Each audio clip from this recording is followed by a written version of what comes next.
आप सभी को मेरा नमस्कार। मेरा नाम साहिबा देवांगन है। मैं government Digvijay autonomous PG college में library and information science department की शिक्षिका हूँ।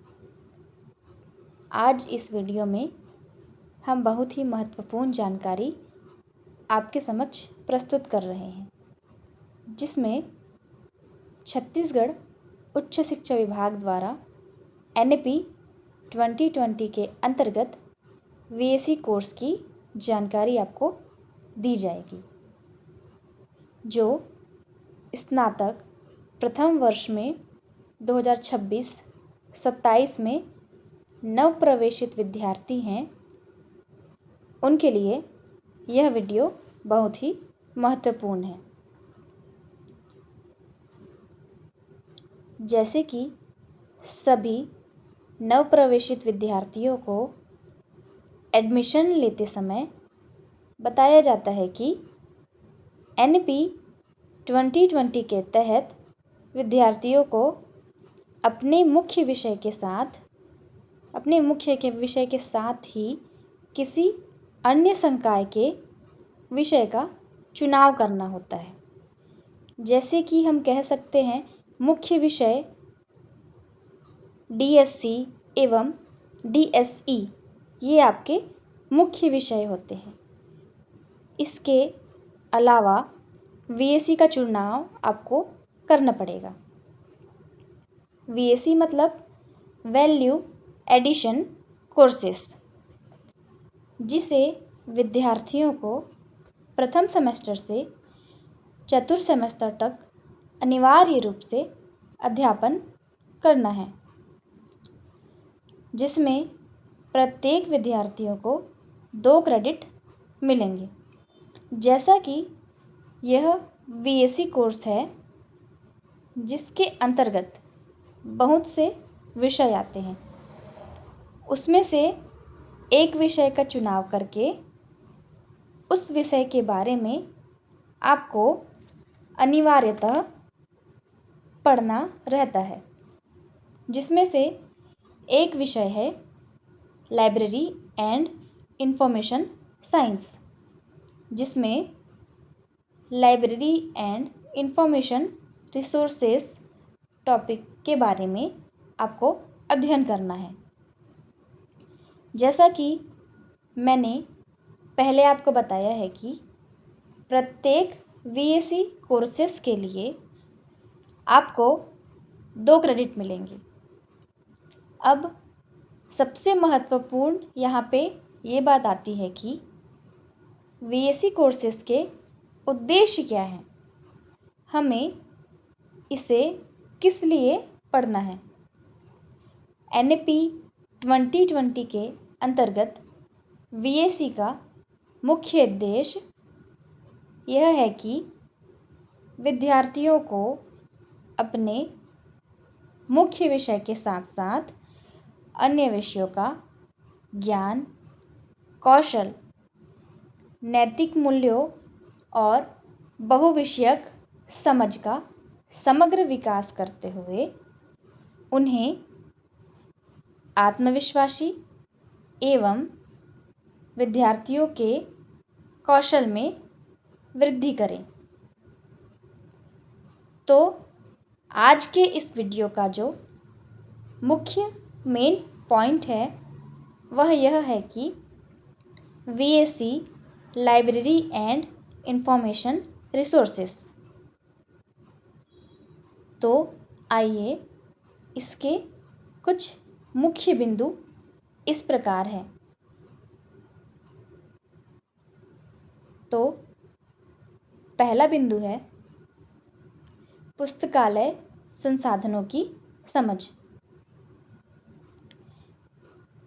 पुस्तकालय में विभिन्न प्रकार के संसाधनों को समझकर, खोजकर, विचार कर विद्यार्थी उनका प्रभावी उपयोग कर सकते हैं।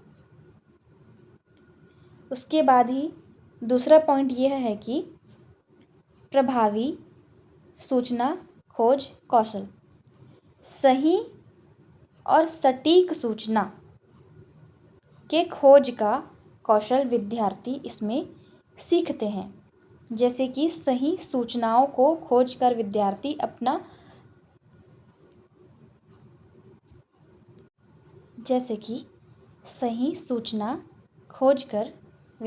अपना सूचना खोज कौशल में वृद्धि करता है। तीसरा इसका जो बिंदु है, तीसरा बिंदु बहुत महत्वपूर्ण है। विद्यार्थियों को डिजिटल साक्षरता में वृद्धि। विद्यार्थी डिजिटल साक्षर होकर सूचना को आसानी से प्राप्त कर सकता है।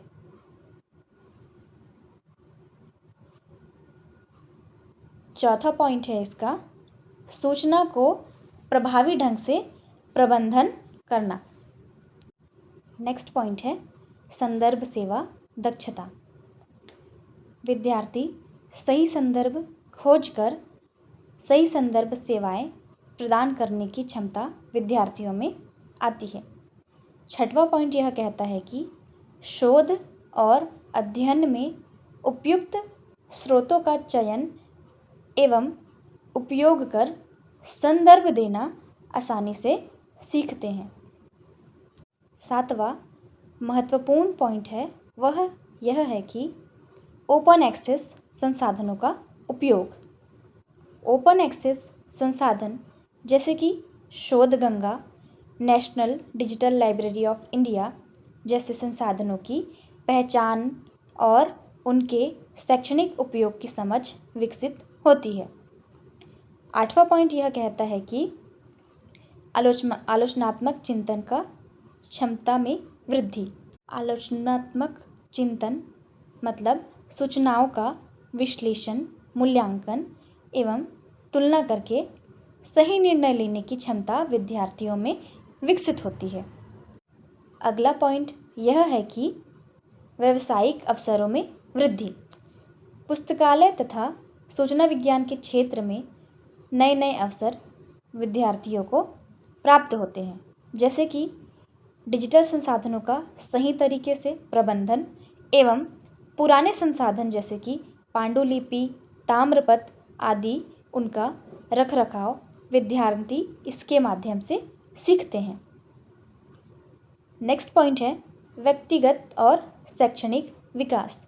जैसे कि इस कोर्स के नाम से ही पता चलता है, वैल्यू एडेड कोर्स, जिसके माध्यम से छात्रों या विद्यार्थियों का व्यक्तिगत और शैक्षणिक विकास हो और साथ ही इंटरडिसिप्लिनरी सब्जेक्ट की जानकारी छात्राओं को मिले, साथ ही उनका कौशल विकास हो। अंततः इसका निष्कर्ष हम यह निकाल सकते हैं कि NEP 2020 के अंतर्गत संचालित course VSE library and information resources विषय के अंतर्गत छात्रों को विभिन्न प्रकार के सूचना स्रोतों की समझ विकसित कर जानकारी को प्रभावी ढंग से खोजने, मूल्यांकन करने एवं उपयोग करने में सक्षम बनते हैं। यह पाठ्यक्रम उनके ज्ञान, सूचना साक्षरता और शोध क्षमता को बढ़ाकर उन्हें आत्मनिर्भर तथा आधुनिक सूचना समाज के लिए प्रशस्त तैयार करता है। धन्यवाद।